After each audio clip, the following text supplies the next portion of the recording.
ಏನು ನಮ್ಮ MLCಗಳು ಸಾಹೇಬರಿದ್ದಾರೆ, ಎಲ್ಲರೂ ಕೂಡ ಪಕ್ಷಾತೀತವಾಗಿ ನಮಗೆ ನ್ಯಾಯ ಕೊಡಿಸಿದ್ದೀರಿ.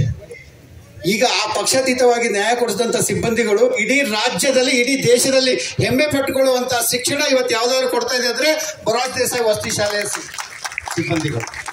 ಸರ್, SC ST OBC ಮಕ್ಕಳಿಗೆ ಅತಿ ಕೊನೆ ಹಂತದಲ್ಲಿರುವ ಒಬ್ಬ ಬಡಪಾಯಿ ಮಗುವಿಗೆ ನಾವು ಇವತ್ತು ಶಿಕ್ಷಣ ಕೊಡೋಕ್ಕೆ ನಾವು ಹಗಲಿರುಳು ಶ್ರಮಿಸ್ತಾ ಇರಬೇಕಾದ್ರೆ ಆ ಶಿಕ್ಷಣ ಕೊಟ್ಟು ಮಗುವಿನ ಶ್ರೇಯೋಬ್ಬರಿಗೆ ದುಡಿತಿರುವ ಶಿಕ್ಷಕರಿಗೆ ಯಾಕೆ ಸರ್ ಇಂಥ ಒಂದು ಸ್ಥಿತಿಗತಿ?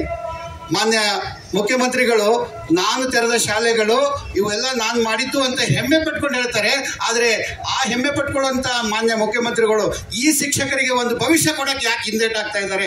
ನಾವೆಲ್ಲರೂ ನಮ್ಮವರು ಅಂತವ್ರು ಯಾಕೆ ಅನ್ಕೋತಾ ಇಲ್ಲ ಅನ್ನುವ ಕೊರಗಿನಲ್ಲಿದ್ದೀವಿ. ನಾಳೆ 29ನೇ ತಾರೀಕು ಶಾಲೆ ಆರಂಭ ಆಗ್ತಾ ಇದೆ ಸರ್. ನಾವು ಒಂದು ಮಕ್ಕಳ ಹಿತದೃಷ್ಟಿಯಿಂದ, ಶಾಲೆಯ ಒಂದು ಹಿತದೃಷ್ಟಿಯಿಂದ ಮತ್ತು ಇಲಾಖೆ ಮತ್ತು ಸರ್ಕಾರದ ದೃಷ್ಟಿಯಿಂದ 26, 27, 28 ಅಂತ ಇಟ್ಕೊಂಡಿದ್ವಿ.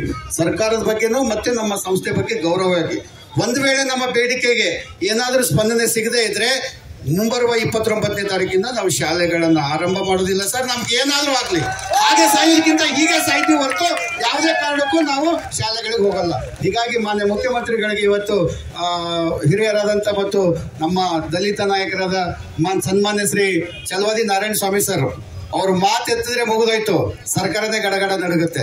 ಅಂತದ್ರಲ್ಲಿ ಇವತ್ತು ಶಿಕ್ಷಕರಿಗೆ ಯಾವ ರೀತಿ ನ್ಯಾಯ ಕೊಡಿಸ್ತಾರೆ ಅನ್ನೋದನ್ನ ನಾವಿವತ್ತು ನೋಡ್ಬೇಕಾಗಿದೆ.